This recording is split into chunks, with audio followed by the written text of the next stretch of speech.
कभी भी कथा में आपके कारण विघ्न ना पहुंचे, इस प्रकार से कथा में जाओ। शांति से जाकर के बैठो और सुनो, समझो। सती जी कथा ध्यान से नहीं सुनी और उसका परिणाम क्या निकला? कि उसका परिणाम ये निकला, जब आ रही थी भोले बाबा के साथ, जब आई थी, तब गोस्वामी तुलसीदास जी ने लिखा था, संग सती जग जननी भवानी और पूजे ऋषि अखिलेश्वर जानी। और जब जाने लगी तब कथा नहीं सुनी ना, है? हाँ, देखो यजमान जी बता रहे हैं, जब आई थी तो जग जननी कह करके पुकारा गोस्वामी जी ने, और जब जाने लगी कथा नहीं सुनी, नहीं समझी, और जब जाने लगी तो गोस्वामी जी कहते हैं, संग संग दक्ष कुमारी चली भवन संग दक्ष कुमारी। दक्ष की बेटी बना दिया। क्यों? क्योंकि दक्ष कुमारी क्यों कहा? देखो, दक्ष कौन है? कहे दक्ष ने अभिमान में भोले बाबा का अपमान किया है।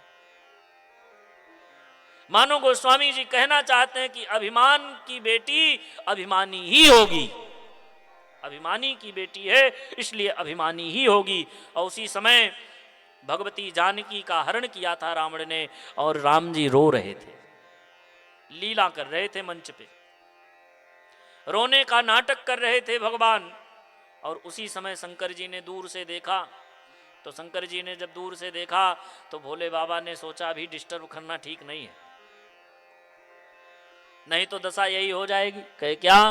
कहे एक बार एक गांव में रामलीला हो रहा था, तो रामलीला में एक दिन क्या हुआ कि हनुमान जी मोटे ताजे होते ही हैं, हनुमान जी जो बनते हैं वो कमजोर शरीर का थोड़ी ना हनुमान जी कोई बनेगा, तो मोटे तगड़े हनुमान जी बनते थे।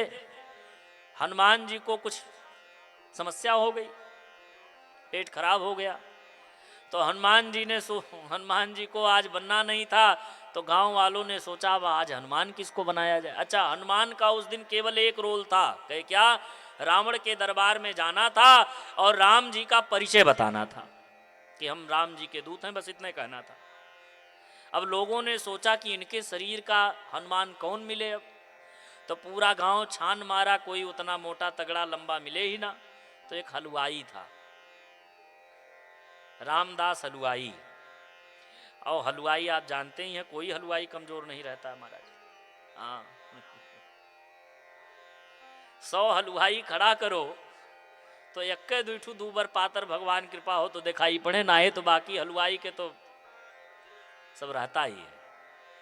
तो हलवाई मोटा तगड़ा दिखा, लोगों ने कहा इसी को बनाओ हनुमान। उसी हलवाई को हनुमान बनाने के लिए कह दिया, कहा तुम हनुमान बनोगे। उसने कहा क्या करना है? कहे बस तुमको सजा दिया जाएगा, केवल ये कहना कि हम अयोध्यापति भगवान श्री राम के दूत हनुमान हैं।